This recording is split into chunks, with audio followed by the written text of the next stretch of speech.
Bell हो गई जी, अल्लाह ताला का शुक्र है, अल्लाह का शुक्र है।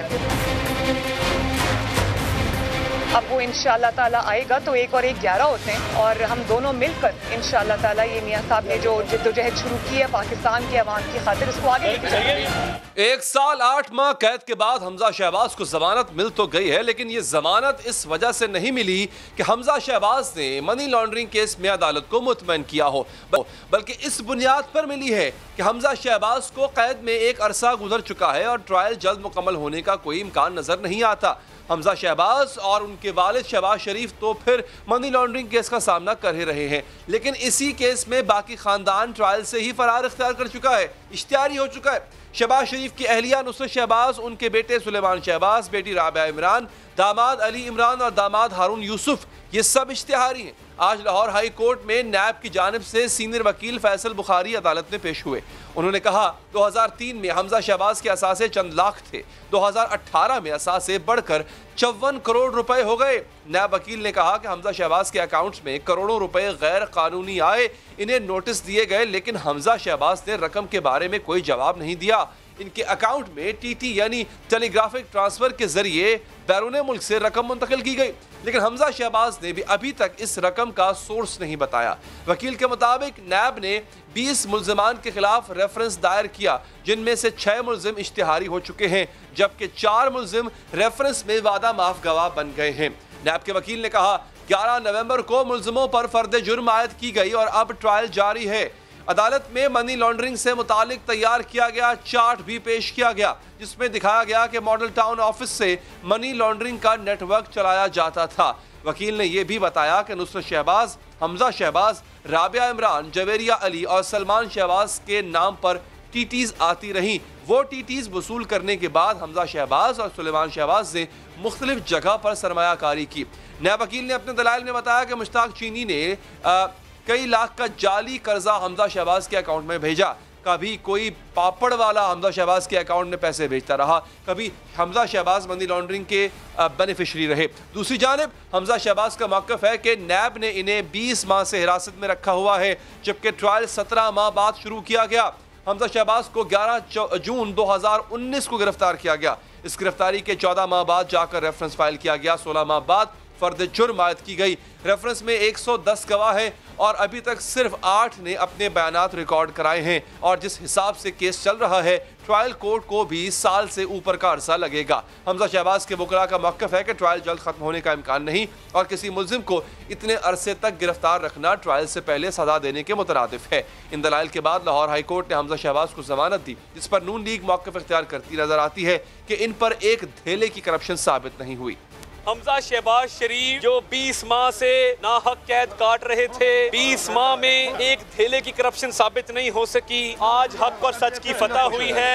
नून लीग का मौक़िफ़ दुरुस्त नहीं, क्योंकि अभी तक तो हमजा शहबाज ने करप्शन न करने के इल्ज़ामात की कोई सबूत ही नहीं दिए।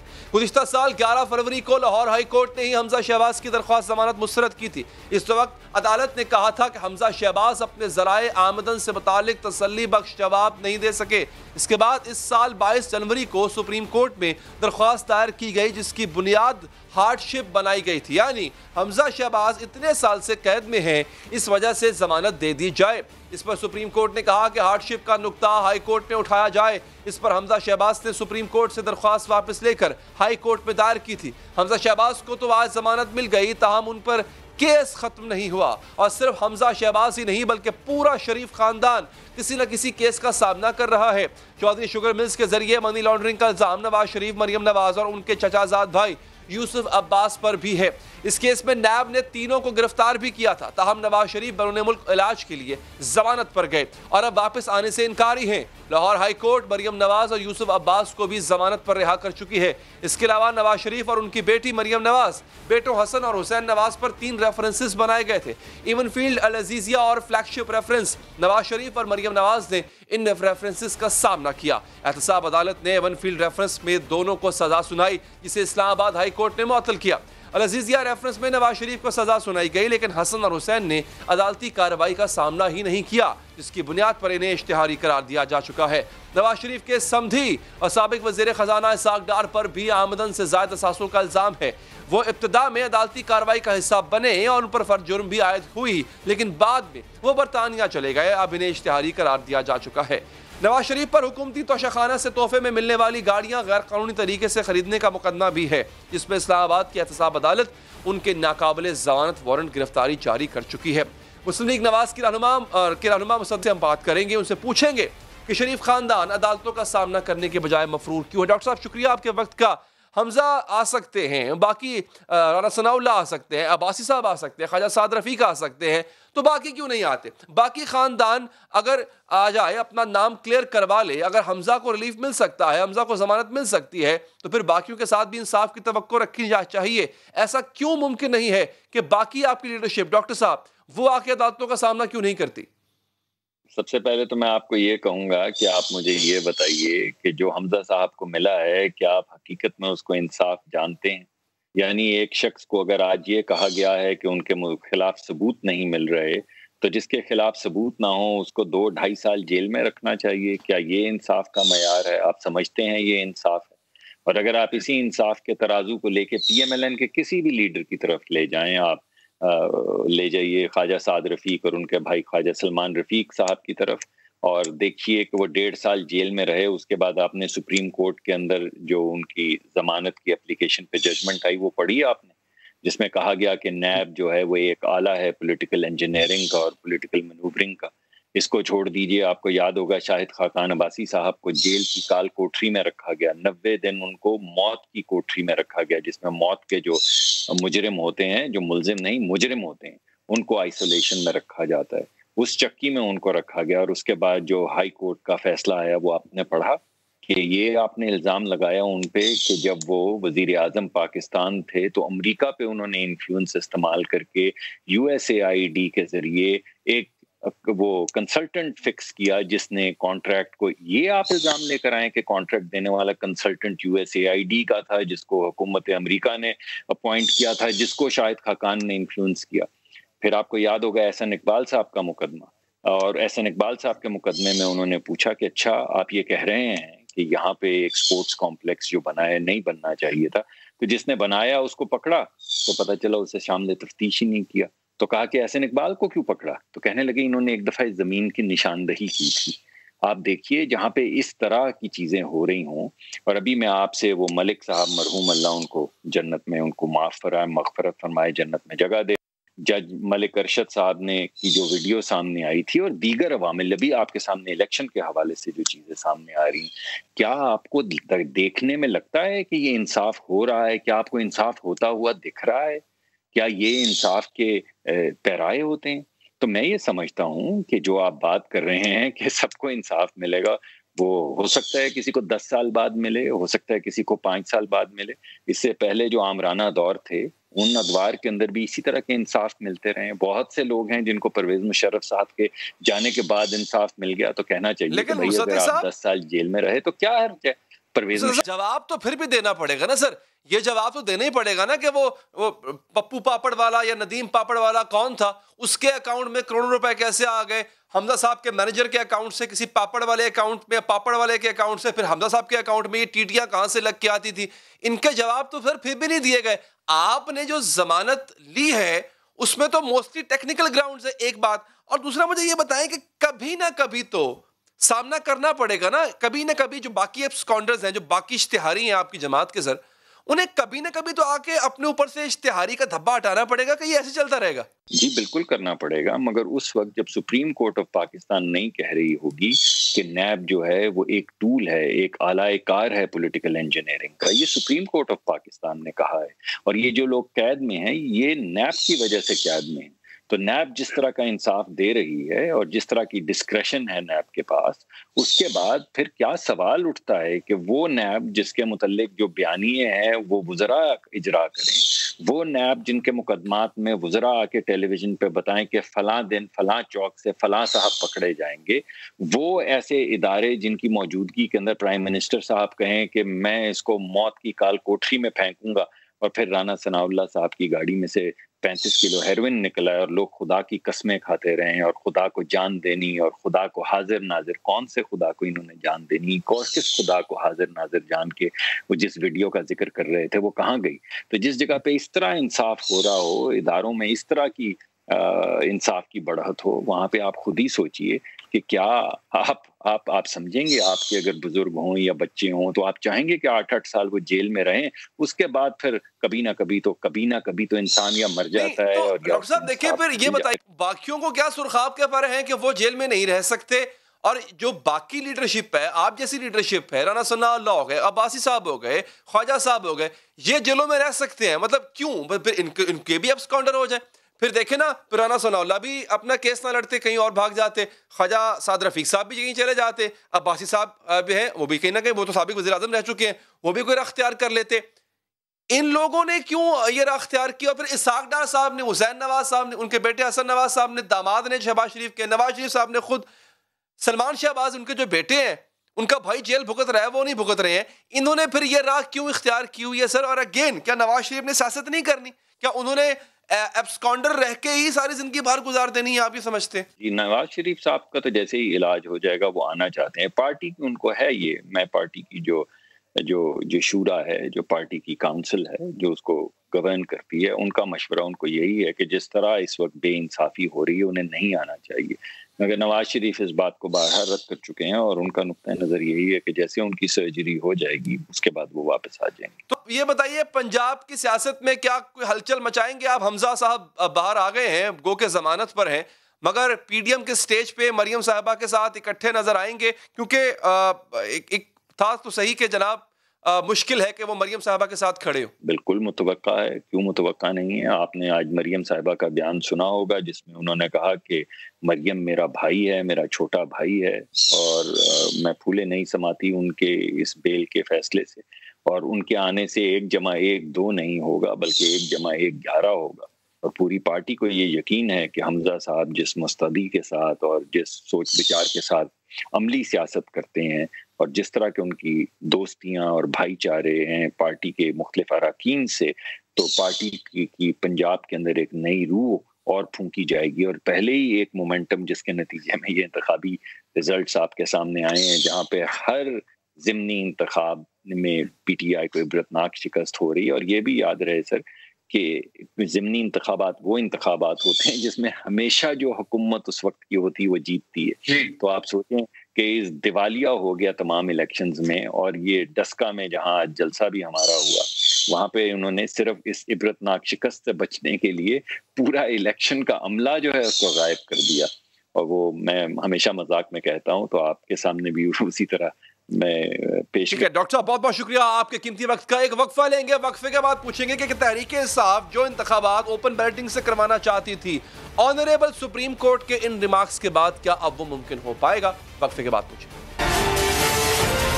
नाज़रीन, एक जानिब हुकूमती जमात को अंदरूनी तकसीम का सामना है, पार्टी अरकान क़यादत के फैसलों से ऐलान बगावत कर रहे हैं। दूसरी जानिब ऑपोजिशन भी अपना दबाव बढ़ा रही है। सियासी बसात पर ही पीडीएम माहिर खिलाड़ी की तरह चालें चल रही है। ऑपोजिशन के मूड की तब्दीली 3 अहम बातों से वाज़ेह होती है। 1, एस्टैब्लिशमेंट के खिलाफ जारी बयानबाजी रोक दी गई है।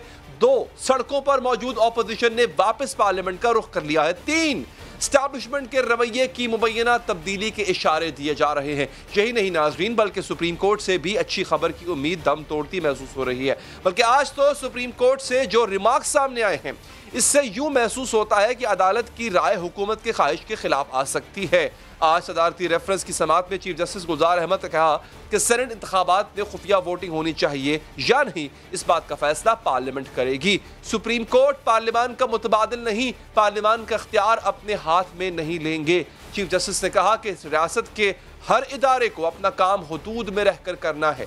वोटिंग के लिए क्या तरीका कार अपनाना है, कितनी सीक्रेसी होनी चाहिए, यह फैसला पार्लियामेंट करेगी। समात के दौरान चीफ जस्टिस गुलजार अहमद ने रिमार्क्स दिए कि जो सवाल रेफरेंस में पूछे गए हैं इस पर ही जवाब देंगे। अदालत को तायुन करना है सेनेट इलेक्शन पर आर्टिकल 226 लागू होता है या नहीं, आर्टिकल 226 के तहत तमाम इलेक्शन खुफिया रायशुमारी से होते हैं या नहीं, और अगर आइन कहता है कि खुफिया वोटिंग होगी तो बात खत्म हो जाएगी। आज अदालत में बार काउंसिल और सियासी जमातों के वकला ने अपने दलाइल मुकम्मल किए। सभी वकला ने खुफिया राय शुमारी और सेनेट इलेक्शन पर आर्टिकल 226 के नफाज के हक में दलाइल दिए। सुप्रीम कोर्ट के जजेस बार बार सेनेट में पार्टी की मुतनासिब नुमाइंदगी पर जोर देते रहे, जिससे मुराद ये है कि किसी भी जमात की वो मुमकिन सेनेट की नशिस्तें जो वो अपने अराकीन की तादाद की बुनियाद पर जीत सकती है। इस हवाले से आज मुस्लिम लीग नून के वकील बैरिस्टर जफरुल्लाह ने अपने दलाइल में दिलचस्प नुक्ता उठाया। उन्होंने कहा कि सेनेट का इलेक्शन के बाद सूबाई असम्बलियां तहलील भी हो सकती हैं। सूबाई असम्बलियों के दोबारा इंतखाबात में कोई और जमात भी हुकूमत में आ सकती है। अगर मुतनासिब नुमाइंदगी पार्टियों की है तो नई असम्बलियों में सेनेट में क्या अपोजिशन होगी। वकला के दलाइल मुकम्मल होने के बाद सुप्रीम कोर्ट ने रेफरेंस की समाअत कल तक मुलतवी कर दी। दलाइल मुकम्मल हो चुके हैं, अदालत के मानी खेज रिमार्क्स भी सामने आ चुके हैं। इस तनाजुर में ऐन मुमकिन है कि कल सुप्रीम कोर्ट हुकूमती रेफरेंस पर अपनी राय दे। इसीलिए अपोजिशन की तरफ से भी अदलिया को पैगाम दिए जा रहे हैं। मुस्लिम लीग नून की रहनुमा मरियम नवाज और chairman peoples party Bilawal Bhutto की जानिब से कहा गया है कि अदालत सियासी मामलात में पार्टी न बने, कानून साजी का हक सिर्फ पार्लियामेंट को ही हासिल है। चोर दरवाजे से हुकूमत को रास्ता न दिया जाए। ये तरमीम करना सिर्फ अवाम के मुंतखब नुमाइंदों का हक है, वही ये तरमीम करेंगे।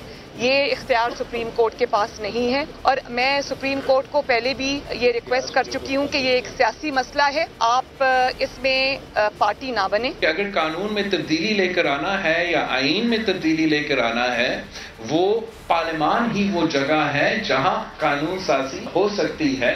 आप किसी चोर दरवाजों से अपना मर्जी पूरे मुल्क पे मुसल्लत करना चाहते हो, आप कभी इलेक्शन कमीशन के कंधों पे बंदूक चलाना चाहते हो, कभी आप सुप्रीम कोर्ट के कंधों पे बंदूक चलाना चाहते हो। आज के अदालती रिमार्क्स से बज़ाहिर यूं महसूस हो रहा है कि अदालत की तरफ से ऐसे राय भी सामने आ सकती है जिससे हुकूमत की मुश्किलात मजीद बढ़ जाएं, क्योंकि सेनेट के मार्के को लेकर हुकूमत हर तरफ से फंसती जा रही है। इसके अपने अरकान असम्बली हुकूमत से टूट रहे हैं, पार्टी पॉलिसी से इनहराफ की बातें की जा रही हैं। 2 दिन पहले वज़ीर आज़म खैबर पख्तूनख्वा में अपने नंबर देखने गए तो वहाँ भी 20 अरकान उनसे मिलने ही नहीं आए थे। और गुज़िश्ता रोज़ भी बलूचिस्तान की पार्टी सदर और सूबाई और वफाकी काबीना का हिस्सा यार मोहम्मद रिंद ने भी वज़ीर आज़म के रवैये और पार्टी के फैसलों पर सवालात उठा दिए, जबकि सिंध के सीनियर तरीन पार्टी रहनुमा लियाकत जतोई ने भी पार्टी के फैसलों पर खुलकर एतराज़ात किए, जिस पर इन्हें आज शो कॉज नोटिस भी जारी किया गया। बैठ के अपने मनपसंद लोगों को सेनेट की टिकटें दें। अब तो ये देखें, ये अबड़ो जो है उसके लिए मैं बात नहीं करना चाहता। 35 करोड़ में ये टिकट बिका है। 6 महीने पहले वो पार्टी में आया तो किस बुनियाद पे, किस मेरिट पे टिकट दी गई। हुकूमती जमात के लिए सिर्फ अंदरूनी ही नहीं बल्कि बैरूनी खतरे भी बढ़ते जा रहे हैं। सेनेट इलेक्शन के मंजरनामे में सबसे बड़ा खतरा अपोजिशन का एतमाद है, जो हर गुजरते दिन के साथ बढ़ता जा रहा है। इसलिए अपोजिशन खुलकर खेल रही है। खेलकर कहा जा रहा है कि सेनेट की गेम में एस्टैब्लिशमेंट ने खुद को गैर जानिबदार कर लिया। इस वक्त खान से हाथ खींचा हुआ है एस्टेब्लिशमेंट ने, या आपके साथ कोई ताउन कर रही है, क्या है, या इंडिपेंडेंट हो गई है? जो मुझे बज़ाहिर नजर आ रहा है कि जो एस्टेब्लिशमेंट है वो टोटली न्यूट्रल है। एक तरफ अपोजिशन एस्टैब्लिशमेंट से मुतमईन नजर आती है, साथ ही ऐसे दावे भी करती है कि पीटीआई के अरकान असम्बली का एक बड़ा ग्रुप अब हुकूमत की बजाय अपोजिशन के साथ है। और इसी दावे की बुनियाद पर नंबर पूरे न होने के बावजूद भी अपोजिशन को अपने उम्मीदवार की फतह का कभी यकीन है। पीएम के वो मुश्तरका उम्मीदवार हैं और इंशाल्लाह हर जमात जो पीडीएम से वाबस्ता है भरपूर तौर पर उनकी हिमायत में बिल्कुल एक सफ है। 15 से 20 मेंबरान का फर्क है, वो कैसे मैनेज होगा? मेरे ख्याल में 12 इनके ज्यादा है। अगर अपोजिशन का यह दावा दुरुस्त है तो हुकूमत के लिए यह सूरत हाल इंतहाई संगीन साबित हो सकती है, क्योंकि अगर हफीज शेख के मुकाबले में यूसुफ रजा गिलानी जीत गए तो इस फतह की बुनियाद पर कहा जा सकता है कि वज़ीर आज़म इमरान खान को ऐवान का एतमाद अब हासिल नहीं रहा है। और इस तमाम सूरत हाल में मुस्लिम लीग नून के रहनुमा और पंजाब के अपोजिशन लीडर हमजा शहबाज को टेक्निकल बुनियादों पर मिलने वाली जमानत को भी शामिल कर लिया जाए तो मंजरनामा मजीद वाज़ेह हो जाता है। शायद हुकूमत को अब वो हिमायत मैसर नहीं रही जिसके बल पर पीटीआई हुकूमत अब तक अपनी मनमानियां करती आ रही थी। इसी पर मजीद बात करेंगे रहनुमा सदाकत अली अब्बासी साहब से। शुक्रिया अब्बासी साहब आपके वक्त का। क्या कहेंगे आप, जो अदालत के ऑनरेबल जस्टिस साहब के रिमार्क्स हैं उसमें तो वाज़ेह है कि जो आइन में लिखा है 226 की जो तशरीह है वही होगा।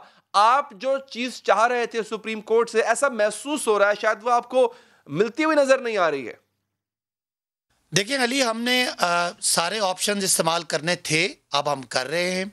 हमारा सिर्फ मकसद ये है कि हमारे दौर में इलेक्शन शफाफ तरीके से हो जाए, और वो जो पीपल्स पार्टी और नून लीग जिन्होंने 2006 में लोगों से कमिटमेंट की थी, नवाज शरीफ साहब और बेनज़ीर साहिबा ने चार्टर ऑफ डेमोक्रेसी में, कि वो सेनेट के इलेक्शन को शफाफ करेंगे, उनको 2 दफ़ा मौका मिला, उनकी 2/3 मेजॉरिटी आई, उन्होंने नहीं किया। हम ये करना चाह रहे थे। हमारे पास जो पार्लिमानी ऑप्शन मौजूद था, हमने पार्लियामान में उनको अमेंडमेंट लाए, वो रिजेक्ट हो गई। उसके बाद हमने एक सदारती ऑर्डिनेंस कंडीशनल जारी किया ताकि कानून तब्दील हो जाए, वो भी है। हम इलेक्शन कमीशन के पास गए कि वो इस पर मौका निकालें, वो भी हमने ऑप्शन इस्तेमाल किया। और सुप्रीम कोर्ट के पास भी हम गए कि वो आइन में वजाहत करें। हम दोनों तरह से तैयार हैं। हमारी पूरी कोशिश थी हमारी क़यादत की कि ये फेयर शफाफ तरीके से इलेक्शन हो जाए, लेकिन अगर कोई ऐसा सुप्रीम कोर्ट का ऑर्डर आता है तो हम मनोवन तस्लीम करेंगे, और हम दोनों चीज़ों के लिए तैयार हैं।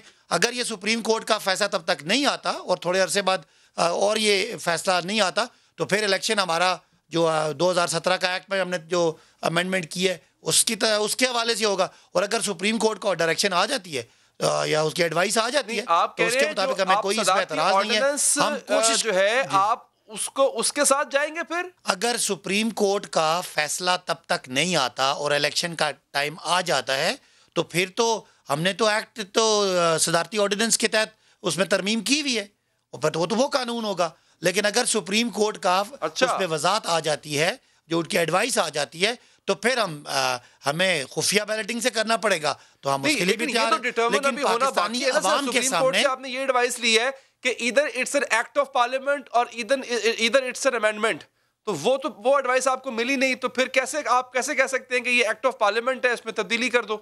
नहीं, सॉरी, हाँ, तब्दीली कर दो। देखें, अगर सुप्रीम कोर्ट का तब तक फैसला नहीं आता तो हमारी हुकूमत की तरफ से जो जारी करदा ऑर्डिनेंस है वो तो इम्प्लीमेंटेड है। उस पर अगर सुप्रीम कोर्ट की राय आ जाती है बिफोर द इलेक्शन, या जो इलेक्शन का जो टाइम है, जो which is assume to be sensitive, कि अब उसके बाद वो इलेक्शन होगा, उस वक्त तक अगर नहीं आती तो फिर तो कानून तो हमने अमेंड कर दिया है। हाँ, सुप्रीम कोर्ट ने हमें ये बताना है कि ये इलेक्शन आइन की शिक जो है 226 उसके तहत होना है या इलेक्शन एक्ट जो 2017 के तहत होना है। तो हम दोनों सूरतों के लिए हम तैयार हैं।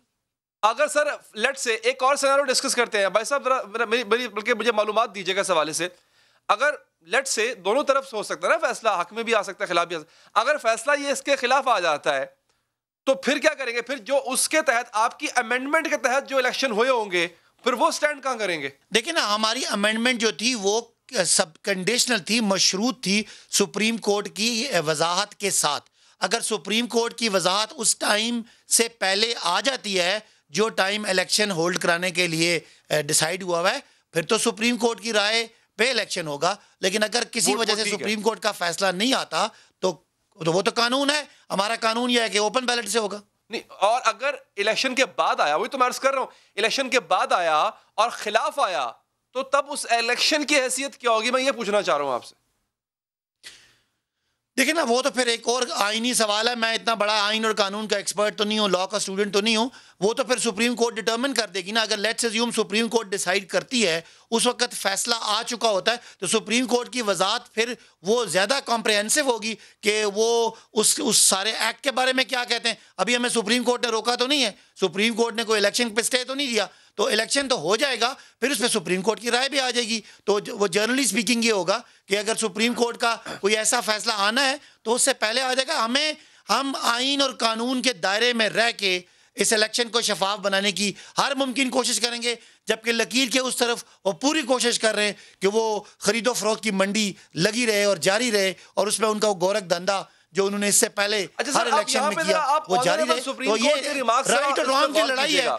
हम तारीख की सही साइड पे रहना चाहते हैं, आइन और कानून के अंदर रह के।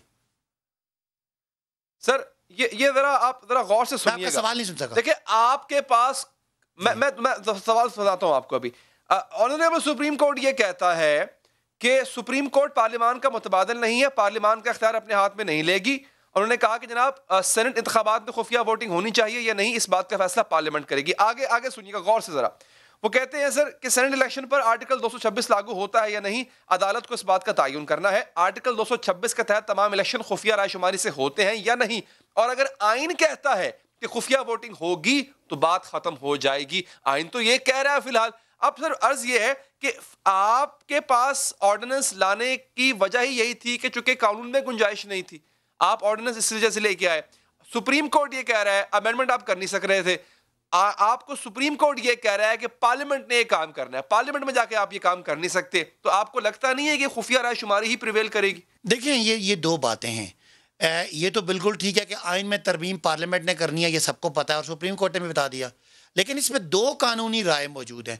एक राय है कि सेनेट का इलेक्शन 226 के अंडर आता है या सेनेट का इलेक्शन हम एक्ट जो इलेक्शन एक्ट है 2017 का उसके तहत कराते हैं। हमारे जो कानूनी माहिरीन हैं जिन्होंने ये ऑर्डिनेंस जारी किया और उसमें ज़ाहिर है पूरी लॉ मिनिस्ट्री इन्वॉल्व है, वो ये समझते हैं कि इसके लिए इलेक्शन एक्ट 2013 में तरमीम काफ़ी है और वो इलेक्शन को ओपन बैलेट से कराने के लिए वो तरमीम काफ़ी है जो हमने उसके ज़रिए कर दिया है, ऑर्डिनेंस के ज़रिए कर दिया है। ऑर्डिनेंस भी तो आइन का हिस्सा है ना, ऑर्डिनेंस कोई गैर आइनी तो नहीं है। वो प्रोविज़न देता है हाँ 4 महीने के बाद लैप्स कर जाएगा 120 डेज़ के बाद। तो उसके तहत अभी ये राय सुप्रीम कोर्ट ने देनी है कि क्या जो हमने अमेंडमेंट की एक्ट में वो एप्लीकेबल है या उसका अमल दरामद होगा या इलेक्शन जो है 226 के तहत वो होगा। तो यही तो चीज़ सारा सवाल है। लेकिन जब तक सुप्रीम कोर्ट की इस पे वाज़ेह जजमेंट नहीं आती, हुकूमत की जो राय है वो प्रिवेल कर रही है और आज का कानून वही है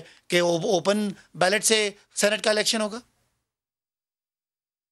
अच्छा, ओपन बैलेट से होगा। अच्छा, इस बात को अपोजिशन अभी भी मानने को तैयार नहीं है कि ओपन बैलेट से आप करवाएं, तो एक सियासी वावेला तो मचेगा अब्बास साहब इसके बाद।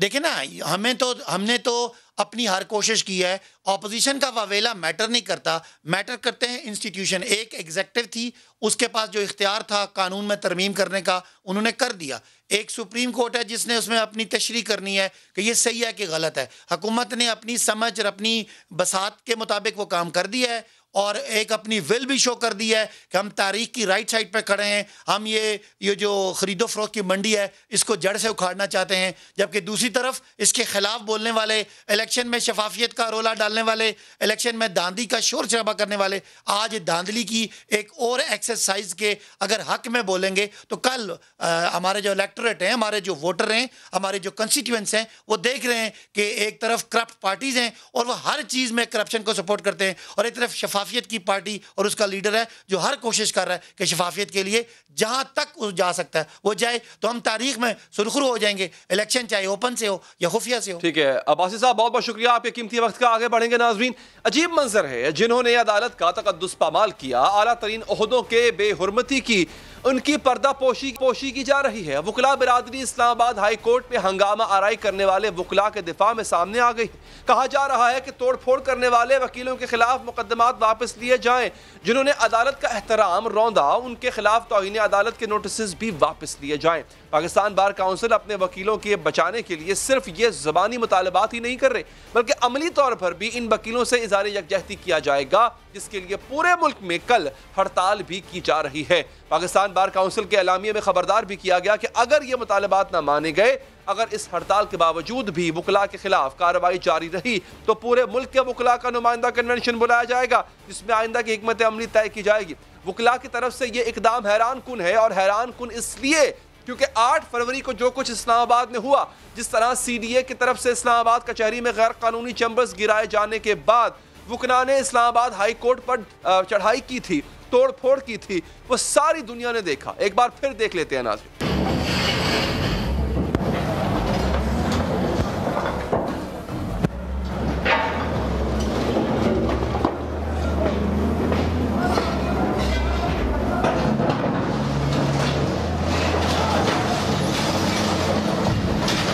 इसी बात को लेकर डिस्ट्रिक्ट बार इस्लामाबाद के वकला ने पहले सेशन कोर्ट में तोड़फोड़ की। जब इससे भी जी ना भरा तो इस्लामाबाद हाई कोर्ट पर धावा बोल दिया। वकला नारे लगाते हुए Islamabad high court chief justice block में दाखिल हुए और ब्लॉक में खिड़कियों के शीशे, LCDs, टेबल्स, दरवाजे तोड़े।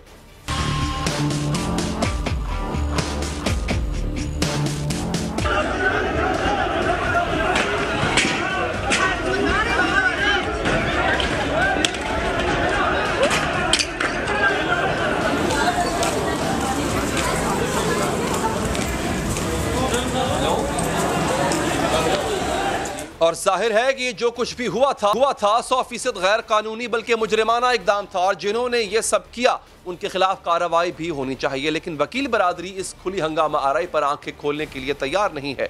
ना अदालत को इस वाक़े के जिम्मेदारों के नाम दे रही है बल्कि अब तो उनको मासूम करार देने की जिद कर रही है। हालांकि वकला गर्दी का यह कोई पहला और आम वाक़या नहीं था। इस वाक़े में आला अदलिया के चीफ जस्टिस तक को निशाना बनाया गया। Chief justice Islamabad high court justice Athar Minallah समेत कई मुअज़्ज़िज़ जजेस अपने चैम्बर्स में महसूर होकर रह गए। होती है, अगर कोई हमें रिस्पेक्ट देगा तो हम उसको देंगे, इस तरह नहीं हो सकता।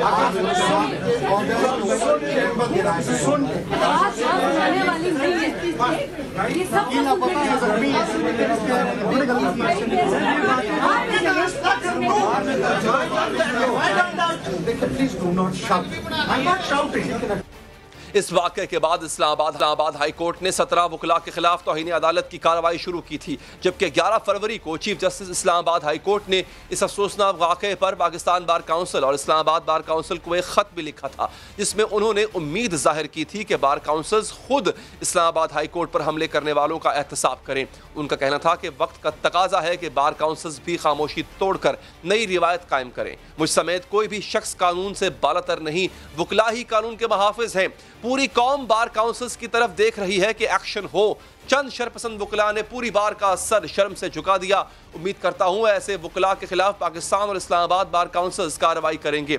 जस्टिस अतर मिनल्ला ने खत में यकीन दिलाया था कि इस जिल्लत आमेज वाक़े को मंतकी अंजाम तक पहुंचाया जाएगा। इसके बाद अदालत में तौहीन अदालत की कई समातें भी हुई, जिसमें अदालत की तरफ से बार बार हंगामा आराई करने वाले वकला के नाम भी मांगे गए। 15 फरवरी को चीफ जस्टिस ने secretary Islamabad high court bar से कहा था कि आप इदारे के महाफिज हैं, आप ही मुलव्विस वकला का नाम दें। जबकि 18 फरवरी को भी जस्टिस आमिर फारूक ने वकला नुमाइंदों से कहा था कि मामला खत्म करना है तो आप वकला खुद इन 5-7 वकीलों के नाम दें जिन्होंने तोड़फोड़ की थी। इसके बाद अदालत ने तौहीन अदालत केस में वकला को जो जवाब के लिए 3 हफ्तों की मोहलत दी थी। लेकिन अब सूरत हाल ये है कि वकील बरादरी अदालत का साथ देने के लिए तैयार नहीं है और अदालत का तकद्दुस रौंदने वाली काली भेड़ों को बचाने के लिए सारी बिरादरी इकट्ठी हो चुकी है।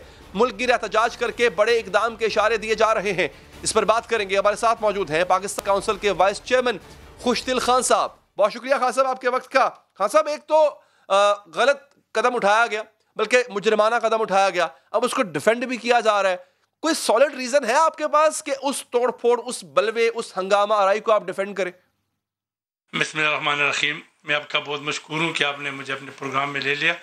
आपने जो बात बताई है वो मैं डिटेल में नहीं जाना चाहता हूँ। टाइम की नज़ाकत को देखते हुए हमने बिल्कुल इसमें कोई शक नहीं है कि हमने मतलब उस 8 फरवरी के वाक़े को मजम्मत करते हैं और अब भी हम करते हैं। हम ये नहीं कहते हैं कि अच्छा काम हुआ, लेकिन आपका ये क्वेश्चन है कि आप इनको कार्रवाई करने के लिए क्यों नहीं छोड़ते। देखिए, हमारे पास अपना एक कानून है जो हम इसको मतलब हमारा पिटिशनर एक्ट 1973 का है। हमारे इसमें रूल्स है और इसमें ये है कि जो वकला किसी मिसकंडक्ट के मतलब उसके खिलाफ साबित हो जाए और इसके मुर्तकिब पाया जाए तो इसके कोई हाई कोर्ट या सुप्रीम कोर्ट उसके मतलब नाम, उसका रेफरेंस बार काउंसिल को, मुतालिका बार काउंसिल को भेजा जाता है। हमने इस सिलसिले में बार बार हम chief justice Islamabad high court से भी ये रिक्वेस्ट करते हैं कि आप हमें मुलाकात का टाइम दे दें।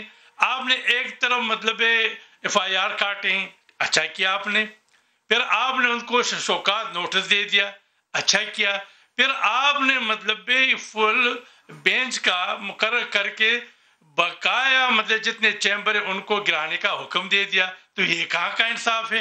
ये इस तरह नहीं कि एक वकील को आप 3 जगहों पर मतलब रगड़ेंगे। क्या ये हमारे कॉन्स्टिट्यूशन में है कि मतलब एक आदमी को आप एक जुर्म एक मिनट लोगों पे कटी है, इसको आप रगड़ना किस तरह कहेंगे? मतलब वो लोग जो हमला कर रहे हैं हाई कोर्ट पे, चीफ जस्टिस को महसूर कर रहे हैं, अगर उनके खिलाफ FIR कट रही है, इसको आप रगड़ना कैसे कह सकते हैं? ये आप समझते हैं तमाम लोग बेकसूर है जिनके नाम FIR में? नहीं, FIR ठीक किया है, लेकिन मतलब ऐसी कोई बात नहीं, इसमें जमानत हो जाएंगे, मतलब ये एक लीगल प्रोसेस है। लेकिन हमारा ये चीज जो हमने इनके साथ जो कल जो हड़ताल का मतलब हमने दिया है, कार्ड दिया है तमाम मुल्क भर में, तो ये उनके साथ यकजहती है। खासा मुझे एक बात बताइए, जिन वकला ने अटैक किया था और वो पता होता है, सबको पता होता है कौन कौन है, उनके खिलाफ आपने क्या कार्रवाई की? हम उस वक्त कार्रवाई करेंगे।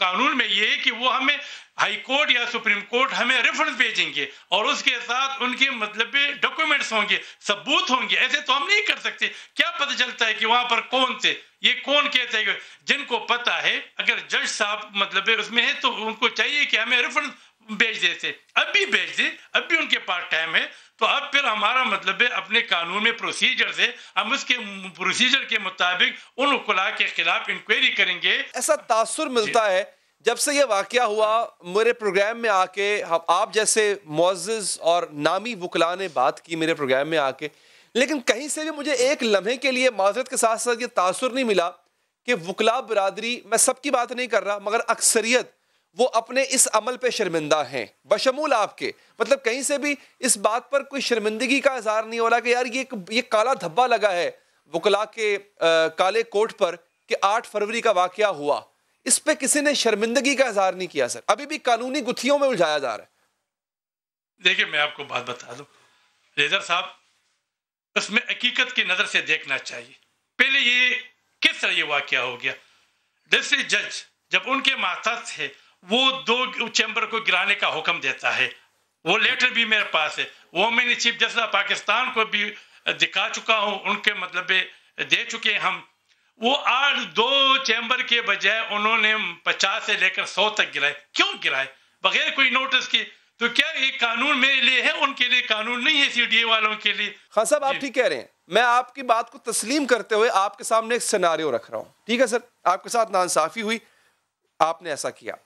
कराची में एंटी इंक्रोचमेंट कैंपेन चलती है, ऑनरेबल सुप्रीम कोर्ट हुक्म देती है कराची को 40 साल वाले पुराने नक्शे पे बहाल किया जाए। इंक्रोचमेंट के तहत लोगों के दुकानें या इलीगल जो भी उन्होंने इंक्रोचमेंट की थी वो गिराई जाती है। अब सर आपकी मिसाल को सामने रखते हुए जो आप जस्टिफाई कर रहे हैं, इसका मतलब है कराची के उन लाखों लोगों का ये राइट है कि वो बलवा करें, हाई कोर्ट रजिस्ट्री पे या सुप्रीम कोर्ट रजिस्ट्री पे जाके हमला करें, जैसे आपने किया, क्योंकि उनकी भी दुकानें गिराई गई, उनके भी घर बार गिराए गए, क्योंकि वो एक कैंपेन थी। ये जायज है सर? आप इस वाक़े को उस वाक़े के साथ न मिलाया करें। ये इंक्रोचमेंट नहीं थी। ये मतलब है अगर इस तरह इंक्रोचमेंट थी तो सबसे पहले इस अदालतों को गिराना चाहिए। ये अदालतें भी गैर कानूनी पर है, ये अदालतें भी काबिज़ीन में शामिल है। मौक़िफ़ था कि उन्होंने पैसे दे, वो भी ये कहते हैं इंक्रोचमेंट नहीं थी सर, उनका भी ये मौक़िफ़ था कि इंक्रोचमेंट नहीं, उन्होंने पैसे देके खरीदे थे। वो भी कर ले, मतलब ये देखो ये उनके पास वो करें। मैं आपसे ये अर्ज कर रहा हूं, आप ये कह रहे हैं कि वो बलवा करें सुप्रीम कोर्ट पे या हाई कोर्ट पे? नहीं खान साहब एक मिनट रुकिएगा, आपने जो मिसाल कायम कर दी ना सर, आप ये कह रहे हैं कि वो भी करे। उनका मतलब उनका मामला यहाँ पर न लाया करे। मैं आपको सीधी सादी बात बता देता हूँ, अब जितना भी चीफ जस्टिस इस्लामाबाद काम कर रहे हैं वो इंतकाम की बुनियाद पर करते हैं। हम इनको मतलब अच्छा एक और काम करते हैं सर, ये हाँ ठीक है, एक और काम करते हैं खान साहब, रुकिएगा, एक और काम करते हैं। आप वकील हैं सर, आप अपने चेंबर में बैठे हैं, आपका एक नाम है, इसमें कोई शक नहीं। अच्छा अब वो जो एनक्रोचमेंट जिन्होंने की कराची में, उनके बकौल उन्होंने नहीं की, उन्होंने पैसे देके खरीदा, फेयर इनफ। उनमें से चंद लोग आपके पास आते हैं और कहते हैं कि खान साहब हमारा केस लड़ें। आप उन्हें क्या मशवरा देंगे कि आए अदालत में केस दरख्वास्त दायर करते हैं, या आप उन्हें यह मशवरा देंगे कि आप बलवा लेके सुप्रीम कोर्ट या अदालत पे चढ़ जाए? आप क्या मशवरा देंगे उनको? देखिए बात यह है कि वो एनक्रोचमेंट अपना एक्ट होता है, उस कानून के मातहत मतलब काम करना है उनके। अब वो जब मेरे पास केस लाएं तो फिर मैं देखूंगा उनके केस को, फिर मैं मशवरा दूंगा। नहीं आप उनको ये मशवरा देंगे कि 4 बंदे इकट्ठे करके हमला कर दो, ये मशवरा देंगे आप उनको? ये लीडर भाई आप किस तरह बातें करते हैं? आप मुझे प्रोवोकेशन करना चाहते हैं? आप मतलब किस तरह बात करते हैं? मैं आपसे सीख रहा हूं सर। देखिए आप मिसाल देखिए अलियादर भाई, आप गलत मिसाल दे रहे हैं। इस वाई को उस वाई के साथ न मिलाएं, ये वकीलों का काम है। यहाँ पर ये मिला सकता, क्या वकील कानून के अंडर नहीं आते? ये नहीं, ये जिस अदालत ने हुक्म दिया है वो अदालत खुद काबिज़ीन में शामिल है, वो ऑर्डर नहीं दे सकते हैं, वो खुद काबिज़ीन है, वो मतलब है उस काबिज़ीन है। ये उनका भी उनको अलर्ट नहीं है, हमें भी अलर्ट नहीं है, मतलब खुद मतलब वहां पर दफ्तर जो है वो काबिज़ीन का शामिल है, काबिज़ीन में। देखिए मेरी बात सुने, हर किसी को लगता है कि उसने बहुत कुर्बानी दी है मुल्क के लिए, ठीक है? जो वो ताजिर है ना कराची के, उनको भी ये लगता है कि उन्होंने बड़ी कुर्बानी दी है, ठीक है सर? कानून सबके लिए एक है। अच्छा, आप मेरे दलील को रद्द कर सकते हैं, मेरी दलील के काउंटर में दलील ला सकते हैं, आप तो वकील हैं, मुझसे अच्छी दलीलें आप देना जानते हैं। आप प्रोवोकेट क्यों हो रहे हैं? आप तो माशाल्लाह सीनियर हैं, मुझ जैसे बंदे से प्रोवोकेट कैसे होंगे आप? मैं ये अर्ज कर रहा हूं सर, बात ये कि आप इस वाक़े को उस वाक़े के साथ आप मिलाते हैं, उसके जोड़ते हैं, वो सर क्यों ना मिलाऊं? आप भी तो पाकिस्तान के, आप भी उसी कानून के अंदर आते हैं सर। अब यहाँ पर सर एक बात जो आप कहते हैं कि आप अदालत क्यों नहीं गए हैं, यहाँ पर अदालत क्यों नहीं गई, या आपका ये मतलब ये कि आपको चाहिए था अगर मुझे नोटिस मिल जाता तो मैं चला जाता। ये नोटिस होने चाहिए, 10 दिन इसमें पीरियड होनी चाहिए। अगर वो ये नोटिस मुझे दे देता और उस नोटिस के बावजूद मैं अदालत न जाता, मैं किसी मतलब लॉ कोर्ट नहीं जाता, तो फिर एक बात है। ये तो मतलब उन्होंने लेटर लिख लिया और रात की तारीखी में उन्होंने गिरा दिया, फिर रात की तारीखी में क्यों गिराना चाहते थे? फिर अगर ये इंक्रोचमेंट थी, मैं इलीगल काबिजीन में था, तो फिर दिन को काम होते कि रातों में ये काम करते, रातों में तो डाकू जाते हैं, रातों में तो चोर काम करते हैं। ये तो अगर मैं काबिजीन में था और ये लीगल मुझे मतलब डिस्प्लेस करना चाहते थे, तो फिर रात की तारीखी में क्यों आते थे? ठीक है, बहुत बहुत शुक्रिया खान साहब, आपके कीमती वक्त। नाज़रीन, एक वक्फा लेते हैं, वक्फे के बाद आपको मरीख पर लेकर चलते हैं। नाज़रीन, क्या इस पूरी दुनिया में इंसान सिर्फ जमीन पर ही बसते हैं? अल्लाह की इतनी वसी कायनात है, क्या इंसानी जिंदगी का कहीं और वजूद नहीं? ये वो सवाल है जो सोचने वालों को हमेशा से बेचैन किए रखता है। ये वो सवाल जो सितारों पर कमंदे डालने वाले को बेचैन रखता है। ये वो सवाल है जो ज़मीन मुसख्खर करने वालों को मजबूर करता है कि दूसरे सैयारों का भी सफ़र किया जाए। हमारे निज़ाम शमसी में नाज़रीन, ज़मीन का पड़ोसी एक सैयारा है, उसका नाम है मरीख यानी मार्स, जिसके बारे में समझा जाता है कभी यहाँ भी जिंदगी हुआ करती थी। इसी वजह से 1960 से इंसान मरीख पर अपने मिशन भेज रहा है और इस सैयारे को समझने की कोशिश कर रहा है। हाल ही में मुत्तहिदा अरब अमारात भी मरीख की जानिब सैटेलाइट भेज चुका है और ये 5वां मुल्क है जिसने ऐसा किया। अमेरिका, रूस, यूरोपीय यूनियन और भारत भी मरीख के मदार में अपने सैयारे भेज चुके हैं। इस सिलसिले की ताज़ा कामयाबी नासा के हिस्से में आई, जिसने प्रिजर्वेंस नामी एक रोबोट मरीख की सतह पर उतारा। ये रोबोट 4 रोज कबल मरीख की सतह पर उतारा गया था। गुज़िश्ता रोज नासा ने इस लैंडिंग की वीडियो जारी की। 3 मिनट से ज्यादा की वीडियो में नजर आता है कि किस तरह प्रिजर्वेंस पैराशूट के जरिए मरीख पर उतरा और किस तरह लैंडिंग पर धूल के बादल उड़े। इस रोबोट पर 20 से ज्यादा कैमरे नस्ब हैं, 2 माइक्रोफोन्स हैं, एक छोटा सा हेलीकॉप्टर भी भेजा गया है जो मरीख की वीरान आबो हवा में उड़ान भरने की कोशिश करेगा। जिस जगह पर यह रोबोट उतारा गया है, ख्याल किया जाता है कि अरबों साल पहले यहाँ पर एक बहुत बड़ी झील मौजूद थी और झील और जहाँ पानी मौजूद होता है नाज़रीन, वहाँ पर जिंदगी का इम्कान भी मौजूद होता है। लेकिन सवाल यह है कि आखिर ये साइंसदान क्यों जमीन को छोड़कर खला को खोजने निकल पड़े हैं? इसकी बहुत सी वजूहात हैं, लेकिन सबसे पहली और बुनियादी वजह यह है कि तजस्सुस इंसान की फितरत में शामिल है। कोई चीज़ इसके इल्म में आ जाए तो वो इसके बारे में जानना चाहता है, इसे समझना चाहता है। एक तस्वीर करने की ख्वाहिश इस वजह से भी है कि इस सैयारे का अर्जियाती पस मंजर यानी इकोलॉजिकल बैकग्राउंड ज़मीन जैसा है। साइंसदान समझना चाहते हैं कि मरीख ने किस तरह अपनी हवा खोदी और किस तरह इसका पानी ख़त्म हुआ। साइंसदान कहते हैं कि अरबों साल पहले मरीख सैयारा इतना सर्द नहीं था और इसमें पानी भी था। मरीख की सतह देखकर यह अंदाज़ा लगाया जाता है कि कभी यहाँ नहरें बहा करती थी। अब भी मरीख के कुछ हिस्सों में जमी हुई बर्फ़ मौजूद है। जमे हुए पानी की मौजूदगी की वजह से साइंसदान अंदाजे लगा रहे हैं कि शायद यहाँ ज़िंदगी अपना वजूद रखती थी और शायद दोबारा से यहाँ पर ज़िंदगी जारी की जा सकती है, मुमकिन बनाया जा सकता है। नासा का भेजा गया रोबोट मरीख से पत्थरों के नमूने जमा करेगा। वो नमूने वापस ज़मीन पर लाए जाएंगे, उनका तज्जिया किया जाएगा, देखा जाएगा कि क्या पत्थरों की साख्त में ऐसे अनासर हैं जो ज़िंदगी के नशोनुमा में मदद कर सकें। इस तज्जिए से मालूम होगा कि मरीख पर ज़िंदगी मुमकिन भी है या नहीं। मारूफ अमेरिकी कंपनी टेस्ला और स्पेस एक्स के बानी एलॉन मस्क ने तो आइंदा 50 साल में मरीख पर इंसानों की आबादी बसाना शुरू करने का प्रोग्राम बना दिया है। वो कहते हैं कि किसी वजह से आलमी जंग छिड़ गई अगर और ज़मीन पर इंसान इस जंग में काम आ गए तो नस्ल इंसानी की बका के लिए इसका किसी और सैयारे पर मौजूद होना भी ज़रूरी है। एलॉन मस्क 10 लाख अफराद पर मुश्तमिल एक खलाई शहर बसाने का मंसूबा बना चुके हैं और चूँकि मरीख के मौसमी हालात बहुत ही शदीद हैं और ये शहर मरीख की सतह से नीचे बसाया जाएगा। एलॉन मस्क की ख्वाहिश और इसके लिए कोशिश अपनी जगह, लेकिन मरीख किसी तरह भी इंसानों के रहने के काबिल नहीं है। इस सैयारे पर ऐसा कोई भी अंसर नहीं है जो जमीन पर जिंदगी को मुकम्मल और मुमकिन बनाता हो। इसमें 97 किलोमीटर फी घंटा की रफ्तार से हवाएं चलती हैं। दर्जा हरारत कम होकर -145 डिग्री सेंटीग्रेड तक चला जाता है। इसकी सतह पर रेत इतनी बारीक है कि अगर वो सांस के साथ फेफड़ों में चली जाए तो इंतहाई नुकसानदेह हो सकती है। इसी वजह से मरीख पर इस तरह से रहना मुमकिन नहीं है जिस तरह हम जमीन पर रहते हैं। अगर किसी तरह इंसान मरीख पर चला भी जाए तो इन्हें हर वक्त मखसूस स्पेस सूट पहनकर रहना होगा और वो अपनी मखसूस पनाहगाहों में रहने के अलावा कहीं और घूमने फिरने भी नहीं जा सकेंगे। मान लें रहना किसी तरह से मुमकिन बना लिया हमने, तो इंसान को ऑक्सीजन चाहिए होती है, खाना चाहिए होता है, पानी चाहिए होता है, सब कुछ कैसे मुमकिन होगा। प्रोग्राम का वक्त यहाँ पर खत्म हुआ, चाहता है दीजिए इजाजत नाज़रीन, अल्लाह ने के बाद।